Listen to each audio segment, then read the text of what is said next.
Alright, Western Civ, here's the second lecture. First we talked about some of the influences of ancient Rome on the rest of the world. Okay, this is our second lecture on early Rome. Early Rome, we talked about the geography very briefly of ancient Rome, and we talked about some of the people that influenced the Romans, and we also talked about the fact that the Roman people were tired of being ruled by the Etruscans, and they kicked them out, and they start a democracy called a republic. This is very, very important for you to know. The Romans have a democracy that our founding fathers they wanted to copy certain parts of it. Really, the power rests with the people.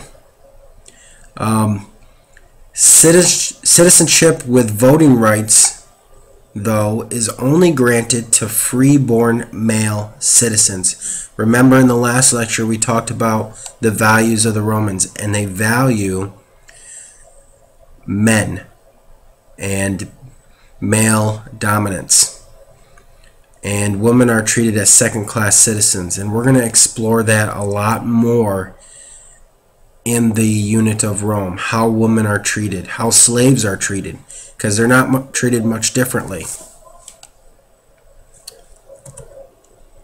Okay, we talked about the fact that the Romans create a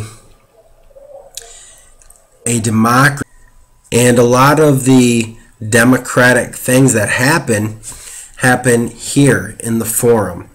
And this is a recreation, a model recreation of the Forum, but it's pretty close to what it really looked like.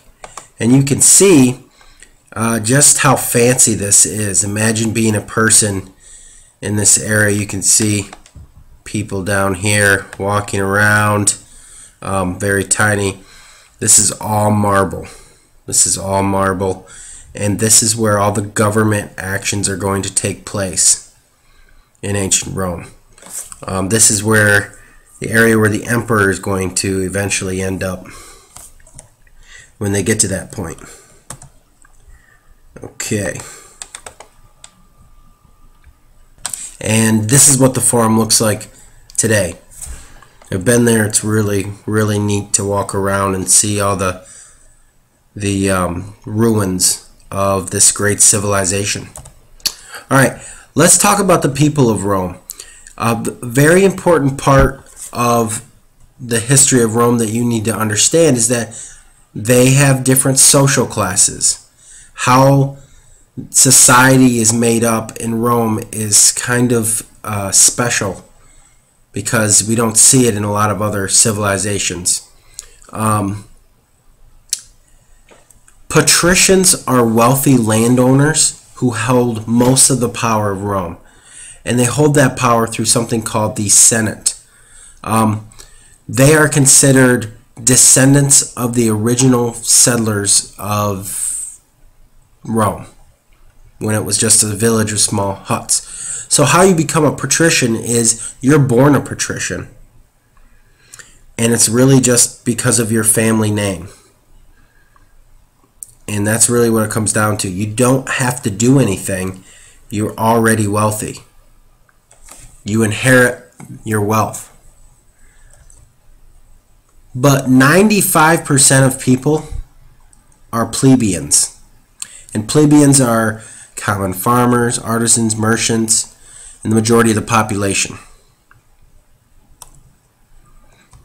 One more thing you'll notice here, slaves. Slaves make up society. They're kind of the bottom of society, and their population is going to grow larger and larger and larger. There's going to be more and more slaves as Rome conquers more territory.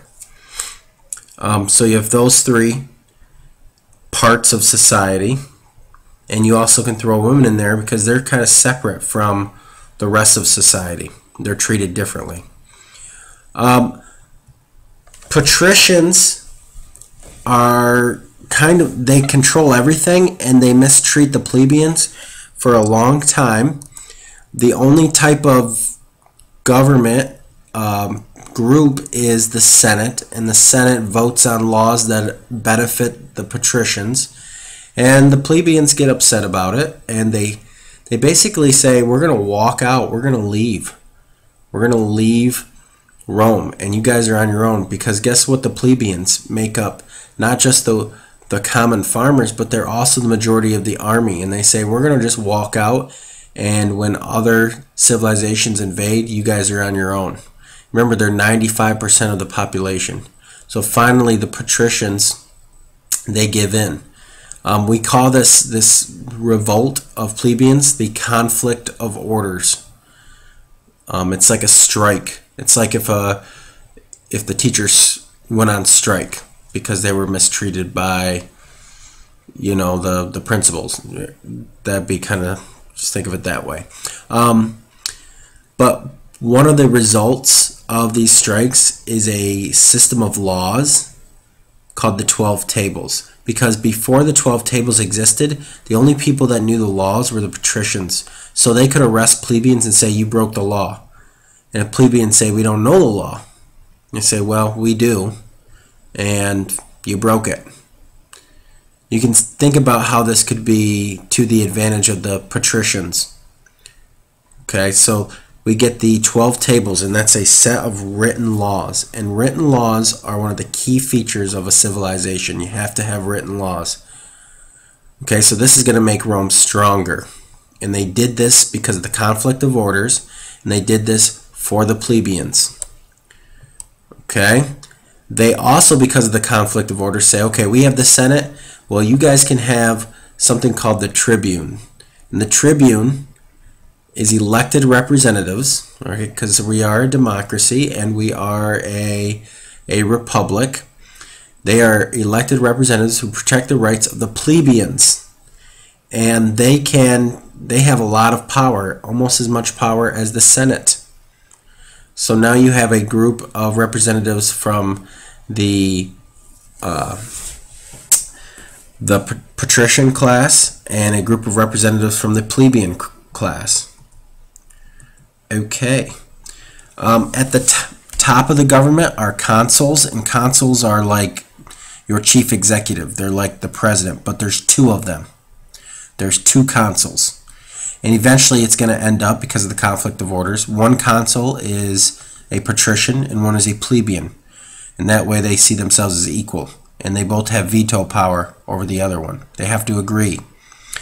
And they only serve for 1 year.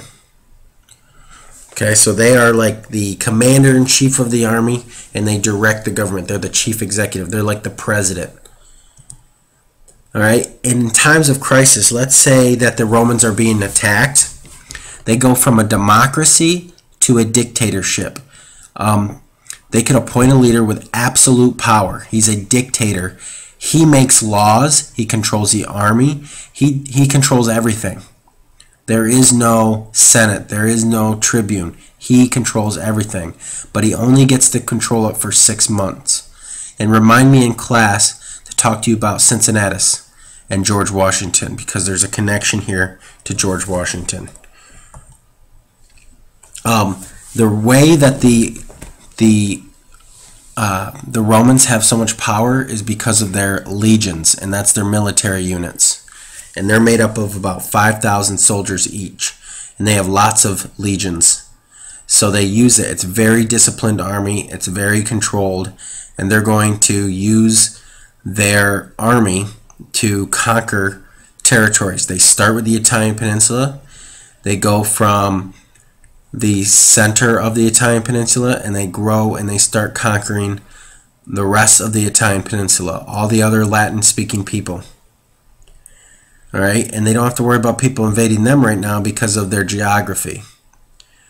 So the Romans are going to gain more and more territory. They start with the Italian Peninsula. And once they've conquered the Italian Peninsula, then they start looking and saying, okay, who else is in our way? Who else is in our way? And very quickly, this is just showing how their government is set up early on. You have two consuls at the top. You have senators. You have tribunes. You have citizen assemblies, which are just like small groups, they can pass certain laws, but of course everything has to go through the Senate and the Tribune. Okay, and you can notice that there's 300 senators. Who's got the most power? Okay, and we'll talk more about that. We will. Let's talk about this real quickly. The Roman power expands as they conquer the Italian peninsula. They get more and more people absorbed into their growing territory, and some people are accepted as citizens, but a lot of people are just there. They become part of the Roman Republic, and they're treated as conquered people. Some of them are turned into slaves, and some of them are drafted into the Roman army. But the Romans usually leave the people that they conquer alone for the most part. They tax them and they make them serve in the army. Eventually, Rome is going to look at Carthage, which is a powerful city in North Africa, and the Carthaginian people as their stepping stone into conquering all the Mediterranean. So that's what we'll talk about with the next lecture.